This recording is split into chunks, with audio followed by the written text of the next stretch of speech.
엔비디아가 지금 신제품을 내고 있어도 향후 엔비디아의 어떤 GPU 중심의 AI 데이터 센터, GPU 중심이 아니라 그래서 이렇게 제 방식일지도 모르겠어요. 제 방식인 이게 디램 플래시를 갖다가 붙여가지고 전체를 이 안에 이렇게 그 컨트롤러에다가 이렇게 동영상 한 개를 100개, 1000개, 만 개로 쪼개서 일련만 암호 설정을 해서 디램 플래시, 디램 플래시, 디램 플래시, 디램 플래시 이렇게 쭉 나가지고 지금은 이제 그렇게 안 돼 있죠. 그래서 SSD에다가 디램 캐시를 조그만 거 붙여놓은 건데요.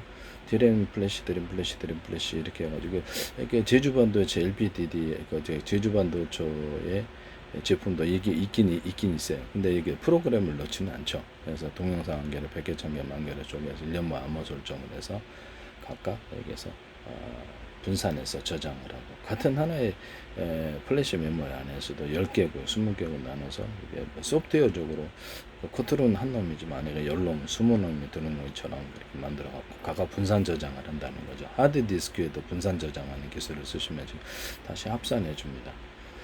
그래서 그리고 모든 이렇게 저장했던 정보에다가 일련 번호를 갖다가 매겨가지고 그래서 이렇게 카테고리를 이렇게 키워드를 딱 치잖아요. 우리가 구글 그러면 딱 이렇게 카테고리별로 이렇게 끌어다가 이렇게 갖다 주는 기술도 쓸 수 있어요. 직렬 연산, 병렬 연산을 해줘가지고 그래서 다시 뭐 디램 플래시, 디램 플래시, 디램 플래시가 미니 컴퓨터도 40개, 50개, 100개짜리가 있어요. 나눠주고 다시 합산하고 동영상도 나눠주고 합산하고 동영상 10분짜리다 그러면 1분 단위로 이렇게 또 30초 또 10초 단위로 동시에 읽어버리고 동시에 제작도 들어갈 수도 있는 이런 부분인데요. 동시에 잘라서 저장하고 이런 부분이 동영상도 문서도 그러하죠. 네네네 하시면 제 기술이 되겠다라는 것에서 이런 기술이 이제 그쪽으로 앞으로 제가 보기에는 갈 것 같은데요. 지금 향후 HBM에서 HBF로 가고 있는데 결국엔 그쪽으로 제 방식으로 간다. 이 중대한 흐름이 지금 나왔는데 AI 주도권 이동 본격화. 지금은 플래시 메모리에도 이렇게 그 프로그램이 안 들어가 있어요. 이렇게 컨트롤러에 프로그램 들어가 있는데 RCD 개념으로 해갖고 이렇게 정보를 나눠주는 이런 이렇게 어느 쪽에서 처리할지 정보를 어떤 특화된 프로그램을 이렇게 처리하는 이렇게 RCD 특화된 프로그램을 안에 넣어가지고 디램 플래시, 디램 플래시 뭐 어떤 놈들은 특화된 프로그램, 특화된 일들을 할 수 있다라는 거죠. 그래서 단순한 일도 나눠서 하고 다시 합산해주고 특화된 일도 각각 처리하고 이 기술을 하려면 RCD 기술이 들어가야 되는데요. 이런 제품을 이렇게 쓰시면 제주 반도체도 그렇고 하시면 제 기술이 되겠다. 일감을 조정을 한다는 거죠. 그래서 지금 엔비디아가 사실상 AI 모델 학습과 추론의 필수적인 고성능 CPU 시장을 장악하며 사실상 시장을 독점해 왔는데요. 저는 이제 이렇게 CPU에다가 GPU 개념에 병렬 처리 연산에 강한 애를 원칩으로 이렇게 CPU를 하나, 둘, 셋, 넷 여러 개를 하나의 칩으로 만들자. 아니면 마더보드 기판 위에 좀 떨어져서 광섬유로 연결해 갖고 여기다 놔두자. 그래서 그걸 AI 칩으로 삼자. 또는 거기다가 SRAM이 보통 탑재가 되는데 SRAM, DRAM 이렇게 SRAM, DRAM 아니면 SRAM 플래시, SRAM 플래시 메모리, SRAM 플래시 메모리, 이런 걸 놔가지고 저장까지 하자. 그래서 얘를 갖다가 AI 칩으로 만들자라고 제가 제안을 했었거든요. 근데 이 부분으로 기술을 갈 것 같아요. 제가 보기엔. 그래서 지금 GPU도 그렇고 CPU도 그렇고 안에 이게 어떤 플로팅 게이트라는 개념이 없어요. 근데 이제 플로팅 게이트를 넣자라는 거죠. 근데 예를 들면 뭐 이렇게 카펫이다 그러면 디램이 카펫이다는 이렇게 한쪽 부분을 제가 이걸 길게 보여드렸네요. 카펫이다를 간단하게 구현을 할 수 있다라고 제가 말씀을 드렸었는데 앞으로 이렇게 모든 반도체가 이쪽으로 갈 수도 있어요. 포켓맵 실험실에서도 50평, 100평짜리에서도 디램을 찍어낼 수도 있습니다. 이렇게 회로가 있어요. 그럼 여기 약간 일정 부분 두터운 놈을 이렇게 만들어주게 되면 여기 이제 이렇게 산화막 코팅을 해서 전기를 넣어갖고 충전고대 플로팅 게이트로 만들 수 있는데요. 이 아니다 그러면 여기를 도핑 농도를 이쪽은 많이 주고 적게 주고 이게 문턱 전압 이쪽에다 줘가지고 이 문턱 전압 넣으면 이게 충전이 되고 이 안에 있는 전기보다 좀 더 전압을 높이면 뺄 수 있어요. 이 방식을 사용한다고 제가 말씀을 드렸는데요. 수천만 개, 수십조 개 해가지고 가로 세로 높이로 해서 뭐 사이즈를 따라서 대중소도 들어가서 일시백, 천만, 십만, 백만, 0, 1, 2, 3, 4, 5, 6, 7, 8, 9, 10 이렇게 해서 새로운 형태의 반도체를 만들 수 있다라고 말씀을 드렸어요. 또는 광소밀 끝단하고 이렇게 LED 발광다에도 광 센서를 달아갖고 광이 있느냐 없느냐 등에서 또는 여기다 배터리를 달아갖고 광 디램을 만들거나 방 저장 장치를 만들 수 있다. 또는 이렇게 자처석을 이렇게 두고 이게 영구자석도 해도 돼. 영구자석도 해도 되는데 자처석을 이렇게 둬가지고 정방에 옆방에 걸어서 N과 X기의 방향을 바꾸어서 1과 0으로 표시하고 TMR 센서를 통해서 어느 쪽에서 전류가 이렇게 유도 전류가 나오는지에 따라서 1과 0을 알 수 있다. 근데 전류 축폭 구조로서 구리다 그러면 대중소로 들어가 크기를 전이차를 만들어줘. 인비소, 질소, 흑연, 탄소, 공석 걸러주고는 자철석 있는 버전, 없는 버전. 조금만 전류 테스트를 하더라도 이쪽 전류가 흘러나와서 여기서 이렇게 충전이 되는 구조를 이렇게 그래서 금방 그걸 이렇게 알 수가 있다는 전류 센서, 디램의 어떤 감지 회로도 이 방식을 사용하고 다른 데서도 이 방식을 사용하시면 제 기술에 이제 이런 것이 들어가서 MLCC 기술로 들어가기도 해요. 되게 이렇게 해가지고 전류를 여기다가 해서 이렇게 구리다 그러면 대중소, 인비소, 탄소, 공석 걸고 자처석 여기 전샷 때문에 여기 많이 주고 적게 많이 주고 적게 많이 주고 그래서 그런데 자처석은 연고자석분말을 넣어서 움직이는 전기장으로 자기장을 건드려서 전기를 추가 생산하는 이런 방식. 이게 이제 캐패시터에도 들어가고 트랜지스터 들어가고 PN 그다음에 반도체도 들어가고 여러 군데 다 들어가요. 네네네. 그래서 이 방식은 LED 발광 다이오드도 반도체에는 다 들어가니까 다 들어가고 게이트 쪽에도 들어가거나 소스 드레인 쪽에도 이런 것을 다 넣을 수 있어요. MLC 기술에도 넣을 수 있고요. 이렇게 자처석이다 그러면 자처석을 이렇게 여기 많이 주고 저기도 많이 주고 저기 많이 이렇게 전기처럼 전기를 직류 교류를 걸어주면 전기가 생산이 됩니다. 이런 방법 또는 이렇게 흑연 배터리, 흑연 응급지 하나만으로도 배터리가 된다 그랬죠. 흑연 배터리에서 여러 겹, 수십 겹으로 수백 겹들하고 홈을 좀 파주고 표면을 넓히겠어. 인비소, 질소, 흑연, 탄소, 금속가를 넣어주고 금속을 넣어주면 단일 금속이 나타났잖아요. 그래서 간열고 구리다 그러면 대중소. 다른 금속도 돼요. 리튬도 되긴 되는데요. 리튬도 대신 액상이 들어가게 되면 화재가 좀 일어날 수 있는 이런 수소산소 현상이 일어날 수 있는 리튬도 괜찮아요. 괜찮고 금속 종류는 다 된다. 이게 다 자철석이나 연고자석이 있는 버전, 없는 버전에 이렇게 만들어서 그안에다 곳곳에 이렇게 저인처럼 만들어서 놔주면은 그래서 그 전기장으로 자철석을 건드려 자기장 그렇게 전기를 추가로 생산한다. 전기장이 자기장을 건드려서 이 부분을 제가 말씀을 드렸거든요. 이거 단독으로도 된다. 뭐 이런 데다가도 이렇게 탄소봉이 들어가잖아요. 탄소봉이 흑연인데요. 여기서 여러 개 많이 들어가가지고 그걸 전도처럼만 하지 않고 거기다가 리튬이라든지 리튬은 좀 폭발할 위험이 있죠. 그래서 액상이 안 들어가는 상황에서는 그 구리다 그러면 대중소 들어가 인비소질 흑연탄소 분석관으로 자철석 들어가는 버전 안 들어가는 버전 이런 것들 만들 수 있어요. 그래서 탄소 그렇게 해갖고도 충전 구조로도 만들어낼 수 있습니다.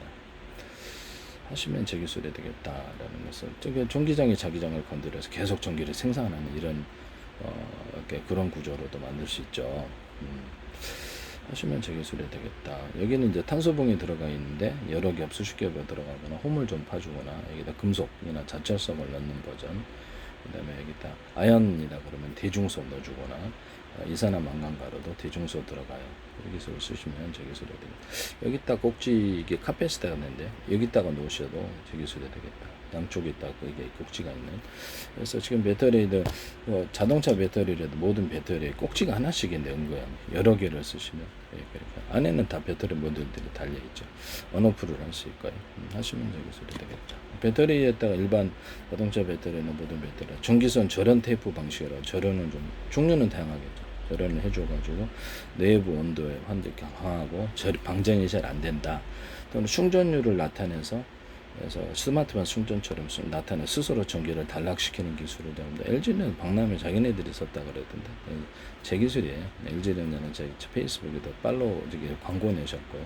삼성전자도 지금 광고를 내시고 광고도 하시고 팔로우도 하셨는데 엔비디아도 그렇게 하시고 마이크로소프트도 하시고 메타도 하셨어요. 메타도. 그래서 이런 부분을 저기 뭐지? 머스크 어머니도 저기 팔로우 하셨어요. 재밌죠? 네, 저는 거의 사실 얘기하지 않습니다. 네, 네. 그다음에 이거 우리나라 정부도 팔로우 다 했는데요.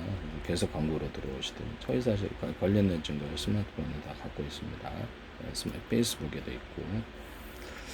그다음에 이재명 대통령과 국회의원들도 대구 50명 이상 들어오셔서 장관들. 어쨌든 뭐 그렇다. 그래서 여기다가 이렇게 온도가 어느 정도 올라가게 되면 여기 압축전지 아니면 뭐 이렇게 자동차 배터리 온도가 올라가는 것을 스스로 단락시키는 이런 기술도 제가 말씀을 드렸었거든요. 그래서 그것도 하시면 제 기술이 되겠다. 경고등과도 그래 전기를 단락시키고 전기를 끝나는 거죠. 겹벽 처리를 해서 자동차 배터리다 그러면 5개, 10개로 열이 한꺼번에 너무 모여 있으니까 불난다는 거죠. 그래서 5개, 10개로 이렇게 분할해 가지고 몇 개, 한 개에서 연결할지, 2개에서 연결할지, 5개 연결할지 이 기술을 쓰거나 인버터 컨버터에다가 이런 콘센트 방식의 그 금속 배터리, 그래서 여기다가 전기선을 이게 2개를 곧바로 연결을 시켜버리면 이게 불나요, 합선이 돼서. 근데 이거를 여기다 금속에 돌려보내면 괜찮거든요. 그런 방식으로 전기를 축적시켜서 배터리 사이사이에 들어갈 수도 있고요. 배터리가 한 20개짜리다 그러면 이런 콘센트가 이렇게 전기가 충전이 돼가 거기서 곧바로 20개가 이 방식으로 곧바로 충전을 하거나 방전을 한다는 거죠. 이해가 가십니까? 물론 실제로 이게 들어가는 건 아니겠죠. 이 모양으로는. 근데 이 방식으로 금속 배터리를 만들어 갖고 여기다 전기를 충방전할 때 이걸 쓴다. 인버터 컨버터에도 쓴다. 이렇게 하시면 이걸 몇 개 연결할지도 쓸 수 있어요. 여기다 연결을 이렇게 시켜놓으면 금속에다 전기가 흘려져가 충전이 돼가지고, 이거 보통 충전이라고는 말 안 해요. 근데 이게 충전이 사실상 충전인데요. 그래서 220 하나 연결하더라도 우리는 가전제품 220짜리 3개도 쓰거든요. 그래서 그만 전기가 이게 축적이 되기 때문에 그런 거예요. 그래서 제가 금속 배터리 이러면서 금속 저런 거죠, 금속 저런 거죠, 금속 저런 거죠. 그래서 이런 것처럼 연결 구조만 이렇게 이런 것처럼 연결 구조만 이렇게 아래 위에 금속이 따로 있는데 연결 구조만 놔둬가지고 저려는 그건 이제 금속 배터리라고 부른다고 제가 이제 말씀을 드렸었죠. 그거 하셔도 제 기술이 되겠습니다. 그런 것은 이제 아주 작게도 크게도 만들어서 거기다 모든 배터리에는 이 방식으로 충방전할 때 마치 우리가 콘센트에 꽂아 쓰는 것처럼 이 모양으로 되어 있지는 않겠지만 모든 배터리가 20개다, 100개다 그럼 각각 여기서 꽂아가지고 동시에 충전하고 방전하고 기술이 있습니다. 하시면 제 기술 뭐 크고 작든 이 기술을 쓰시면 제 기술이 되겠다. 그다음에 연구 자석에다가 이렇게 구리 코일을 감아가지고 또 약간 코일의 굵기가 틀릴 수도 있어요. 그래서 여기서 교류 전기를 걸어줘서 그러니까 전기의 방향을 바꿔주면 움직이는 전기장이 자기장을 건드려 전기를 수십 개, 수백 개, 뭐 분말 구조로도 들어갈 수 있어요. 하시면 제 기술이 되겠다. 나노 구조로도. 그래서 이게 이제 자체로 전기를 생산한다는 거죠. 또는 제가 우라늄을 25도씨 가루로만 25도씨에 발화가 되니까 그럼 발화가 되지 않을 정도로 덩어리지게 만들어 갖고 여기서 플루토늄 238 이렇게 넣어가지고 원자력 전지 만들듯이 열전 소자를 이용해 전력을 생산하자라고 말씀을 드렸었는데요. 토륨으로도 돼요. 토륨으로도 되는데 수천만 개, 수십조 개 해가지고 이걸 전기를 생산하자. 뭐하러 비싼 플루토늄을 하느냐, 이걸로도 되는데, 아니면 플루토늄 플러스 우라늄도 된다. 플루토늄 플러스 토륨도 되고, 그래서 하시면 제 기술이 되겠다. 이것도 제 기술이다. 그 다음에 우라늄을 가루나 또는 이렇게 기체로 만들어갖고 액상 기체로 만들어서 그래서 가루를 갖고 다니면서 가루나 덩어리를 줘가지고 분쇄를 해주고 기체로 액상이나 기체로 만들어갖고 우주선 연료로 사용할 수 있는데 비행체 연료로도 사용할 수 있어요. 고체 연료 이렇게 모듈 QT에다가도 안에다가 박아놓을 수도 있습니다. 발화하지 않도록 여기서 그래서 이렇게 만들 수도 있고요. 발화하지 않도록 안에다가 이렇게 우라늄 폭탄이다 그러면 저온 장치를 만들어가지고 이렇게 자탄식으로 수없이 넣어가지고 이렇게 우라늄을 알갱이를 저온으로 유지를 해주고 폭탄으로 만들어줄 수도 있어요. 알갱이가 저 10,000개가 들어갈 수도 있어요. 10,000개가. 그래서 그렇게 해가지고 폭탄으로 만들어줄 수도 있다라고 말씀드립니다. 자탄식으로 우라늄 단독으로도 플루토늄이 조금 들어가도 토륨이 들어가도 된다라고 고체 연료로도 이렇게 키트로 들어가도 된다라고 말씀을 드렸는데 우라늄, 토륨, 플루토늄 이거를 고체 연료 키트로 분말 형태나 액상 이렇게 규조통 같은 데 넣든지 액상 폭탄 넣어가지고 장약이나 폭약이 들어갈 수 있다 그랬죠. 그래서 그 성형작용탄처럼 뒤로 추진 구조로 만들어낼 수 있다. 고체 연료, 액체 연료. 고체 연료를 모듈식으로 10개, 20개 해가지고 자세 제어용 고체 연료, 액체 연료, 자세 제어용도 이렇게 따로 조그맣게 만들어서 할 수도 있다. 그래서 하시면 저기서 이거를 이제 미사일 같은 연못불의 큰 미사일, 비궁 뭐 이렇게 헬파이어 작은 미사일들에 달아놓을 수 있다. 그래서 추가적인 속도를 만들어내고 우리는 KGGB 같은 데도 달아놓은 고체 연료, 액체 연료 키트를 달아놓거나 프로펠러 방식에 달아놓거나 공기를 빨아들여서 뒤로 추진하는 어떤 형태의 그것도 달아놓을 수 있다라고 말씀을 드려요. 제이담에서 미국 제이담이 한 200km 하는데 이 제기업체